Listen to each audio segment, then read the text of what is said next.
Halo semuanya, balik lagi di materi biologi. Di video kali ini kita akan membahas mengenai materi pembelahan sel dengan submateri pembelahan meiosis. Adapun tujuan pembelajaran kita kali ini, yang pertama, mampu memahami pembelahan meiosis. Yang kedua, mampu menjelaskan fase-fase pembelahan meiosis. Dan yang ketiga, mampu membedakan pembelahan mitosis dengan pembelahan meiosis.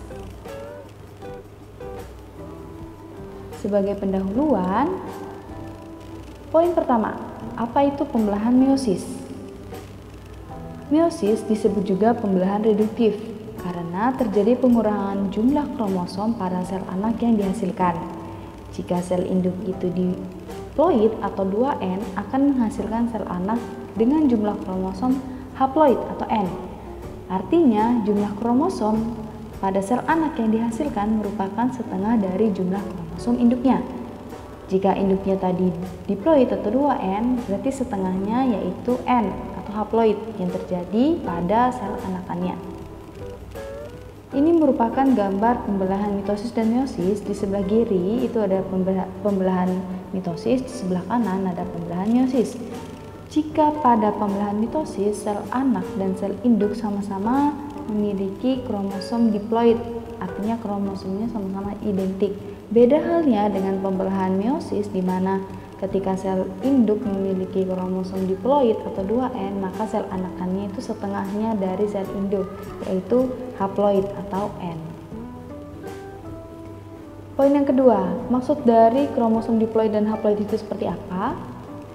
Nah, ini merupakan gambar dari kromosom diploid dan haploid. Di sebelah kiri merupakan gambar kromosom diploid di mana kromosom diploid itu kromosom yang memiliki dua kromosom yang saling berdekatan. Nah, ini kromosom diploid ini nanti ada di tahap meiosis pertama. Nah, sedangkan yang kromosom haploid adalah satu kromosom saja. Poin yang ketiga, tujuan dari pembelahan meiosis. Untuk mengurangi jumlah kromosom sehingga jumlah kromosom dari satu generasi ke generasi berikutnya itu selalu sama. Nah, maksudnya seperti apa? Maksudnya itu jika terjadi fertilisasi antara sel kelamin jantan yang memiliki kromosom N dan sel kelamin betina yang memiliki kromosom N juga, akan dihasilkan sel anakan melalui proses meiosis. Akan dihasilkan zigot yang nantinya akan tumbuh menjadi individu yang diploid atau 2N. Poin yang keempat, peranan dari pembelahan meiosis itu untuk menghasilkan sel gamet atau sel kelamin.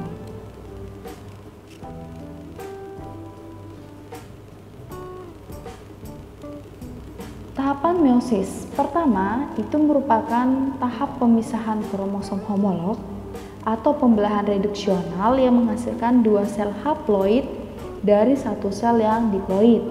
Nah, pada tahap meiosis pertama ini meliputi tahap profase 1, metafase 1, anafase 1, dan telofase 1. Pada tahap profase 1 ini merupakan fase terpanjang, yaitu sekitar 90% dari waktu yang diperlukan dalam proses meiosis. Di tahap profase 1 ini ada 5 subfase, yaitu adalah leptoten, zigoten, pakiten, diploten, dan diakinesis yang sering kita singkat menjadi lep, zi, pa, di, di. Berikutnya zigoten, saat dimana kromosom homolog berasal dari induknya berdekatan dan saling berpasangan membentuk sinapsis. Pakiten, saat dimana ketika kromosom melakukan duplikasi menjadi dua kromatid dengan sentromer tetap menyatu dan setiap kromosom yang berpasangan membentuk sinapsis dan berduplikasi menjadi 4 kromatid yang sering disebut tetrad. Diploten, saat dimana ketika kromosom homolog saling merenggang tetapi ada bagian dari kromosom homolog itu yang terjadi perlekatan atau saling silang yang disebut dengan kiasma. Diakinesis, saat dimana nukleus dan membran inti menghilang dan terbentuk benang-benang spindel di antara kedua sentromer atau sentriol yang berada di kedua kutub yang berlawanan. Metafase 1 saat dimana kromosom homolog atau tetrat bergerak ke bidang ekuator dengan sentromer mengarah ke arah kutub. Selanjutnya, anafase 1 saat dimana benang-benang spindel menarik kromosom homolog ke kutub berlawanan sehingga pasangan kromosom homolog itu mulai terpisah. Selanjutnya, telofase 1 saat dimana nukleus itu mulai terbentuk dan terjadi sitokinesis, yaitu pembelahan sitoplasma menjadi dua bagian sehingga terbentuk dua sel anakan. Meiosis kedua merupakan tahap pemisahan kromatid saudara dari kromosom haploid. Meiosis kedua ini meliputi tahapan profase 2, metafase 2, anafase 2, dan telofase 2. Pada tahap profase 2, itu saat dimana nukleus itu mulai menghilang dan sentrosom membelah dan sepasang sentriol itu memisah menuju kutub yang berlawanan, dan di antara keduanya mulai muncul benang-benang spindel. Lalu berikutnya metafase 2 saat dimana ketika kromosom haploid yang berisikan dua kromatid bergerak ke arah bidang ekuator. Anafase 2 saat dimana benang-benang spindel menarik kromatid menuju kutub pembelahan yang berlawanan. Selanjutnya, telofase kedua saat dimana kromosom itu sudah sampai di kedua kutub yang berlawanan dan kromosom mulai menipis sehingga menjadi benang-benang kromatin dan mulailah terjadi sitokinesis sehingga terbentuk 4 sel anakan yang haploid. Ini merupakan gambar pembelahan mitosis dan meiosis di mana ada meiosis 1 dan meiosis 2. Kita lihat perbedaan, ternyata ada perbedaan di tahap meiosis 1 dan meiosis 2, yaitu pada tahap metafase dan anafase.